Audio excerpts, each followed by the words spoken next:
Should you move to the US in 2025? A lot of Indians are asking this question right now. Not just students, but even young professionals, parents, and even people in their 30s looking for this change. Some are chasing career growth, others want to give their kids a different kind of life, and many simply want a new challenge. So, in today's video, we'll speak about the job market, the lifestyle, the visa maze, the loneliness, the opportunity. Basically, the good, the bad, and the ugly parts of moving to the US in 2025. But most importantly, is it worth moving to the US in 2025? Hi, I'm Priya from It's Okay Yaar and welcome back to our series Decoded. And today we are going to decode, is it worth moving to the US in 2025? Okay, let's start with the visa and immigration rules. Yes, with the executive orders of this Trump era, the amount of travel bans, OPT uncertainty and immigration question marks, people are cautious even more. Visas are still the make or break factor. It's basically a giant game of snakes and ladders but with more snakes. The H-1B, still a lottery. It's like trying to get an IPL ticket the day before the match. This year, over 700,000 registrations were received for just 85,000 spots. That's like everyone in Mumbai is trying to get a dosa at the same time. And student visas, after that post-pandemic rush, embassies are super strict again. People are getting rejected for not justifying how their documents justified their program of choice. We are also seeing insanely high rejections for over-targeted universities since there's now a doubt of the applicant's academic intent. In fact, visa officers are calling it mass processing. Even worse, there is a 60 to 70% drop in Indian student applications for fall 2025 due to OPT freeze being proposed and the recent pause on student visa appointments across the world due to increased social media vetting of incoming students. There is also this confusion about whether the US is becoming more welcoming or more closed off. On the bright side, options like STEM OPT extension and work permit for H4 spouses continue to offer relief, especially for those looking to stay longer or support a dual income household.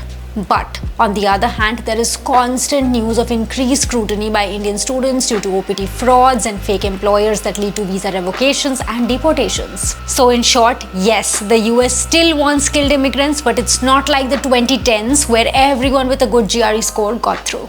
And don't forget, visa delays are just one disaster.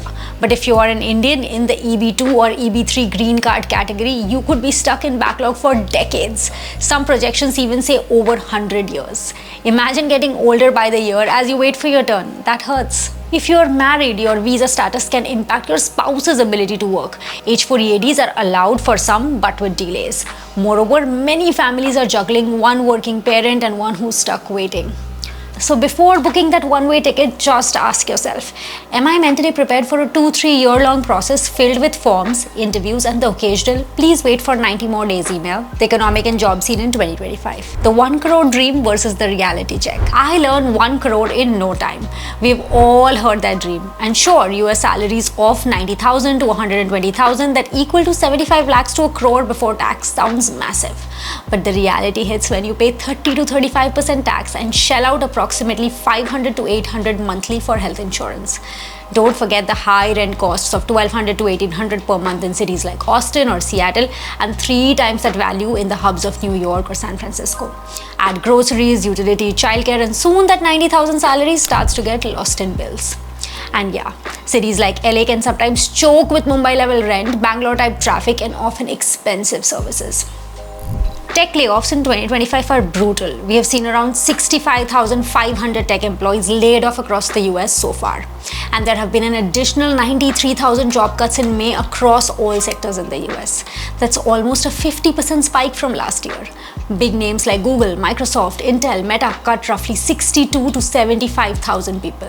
Microsoft alone dropped around 7,000 jobs recently. For H-1B holders, a layoff is a major career setback that starts a ticking 60-day grace countdown.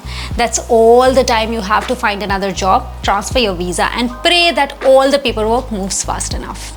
If you miss this window, you are technically out of status. And unless you switch to a dependent visa, student visa, or some other workaround, the only option is to pack your bags and leave. What can really hurt is that this point comes after spending years building a life, a home, and maybe even a family here. You know what makes it worse? Many of these people are already stuck in the green card backlog. Some have been waiting for 10 to 15 years.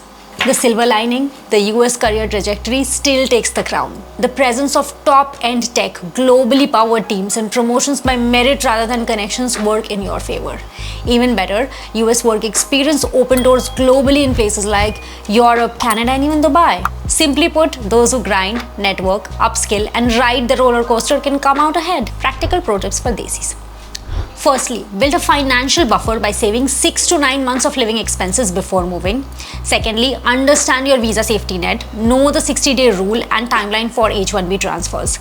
Thirdly, network proactively via cold emails on LinkedIn. Overall, it's a long game rather than a shortcut to a $120,000 package, but it can pay off if you prepare right. Quality of life and everyday comparisons. Cost of living in the US versus India. According to Numbeo, the US is 324% more expensive overall, with rent nearly 780% higher than in India. While monthly living costs for a single person excluding rent is approximately $1,200 a family of 4 can cost upwards of $4,200 What's the takeaway? Even after taxes and rent, your 1 crore dream can feel a lot smaller once it's real numbers. Healthcare and childcare. You think you've budgeted smartly until daycare and ER visits hit. Healthcare in the US is literally the most expensive in the world. It stands at nearly 18% of the country's GDP, whereas Indian health is largely public or subsidized.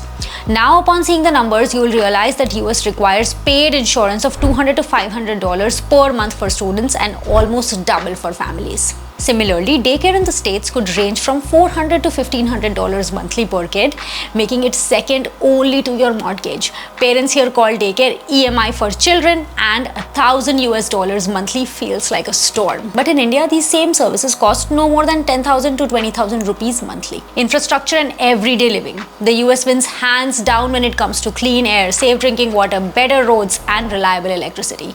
There's a sense of order as things usually work the way they are supposed to. You don't need to call 5 people or use jugaad to fix a basic issue. Processes are cleaner and corruption is far less visible. Public parks are everywhere, and cities like New York, Boston, Chicago are actually very walkable. Suburbs offer spacious green zones, biking trails, and recreation facilities that work without the drama. That said, the US is still built around cars. Daily life in most cities assumes you will drive even to buy milk. Now, though public transport exists, it can feel inconvenient unless you are in a major metro. In India, while the roads may have potholes and traffic feel like a contact sport, you can usually hop into an auto, grab a chai at 1 AM or get sabzi without leaving your street. You can be the judge here based on what you prioritize. Safety in this context isn't only about crime stats. It's also about feeling seen, supported and connected. Note that US suburbs feel secure mainly for families, and though gun violence is a concern, it's also true that media coverage amplifies it. The fact is that the majority of the neighborhoods are quiet, functional and very family friendly. Beyond this, festivals like Diwali and Holi are celebrated with a lot of heart in Indian communities across the US. What's best is that kids grow up with open parks, sufficient school events, and also cultural classes on weekends. This means you can build a strong community in the US with little effort.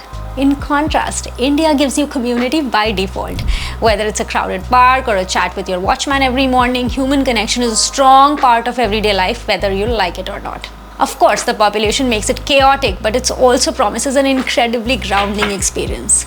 Just keep in mind that your early years in the US can feel lonely, but once you're settled, it's the great stability and opportunities that often make people stay.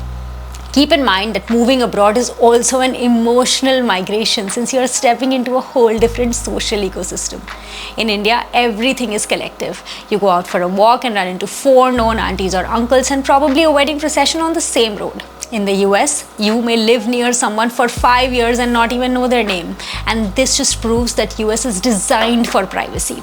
Social connections need effort here. Expect RSVPs weeks in advance. That spontaneity and unplanned joy of showing up at a familiar face's home for meals is rare abroad.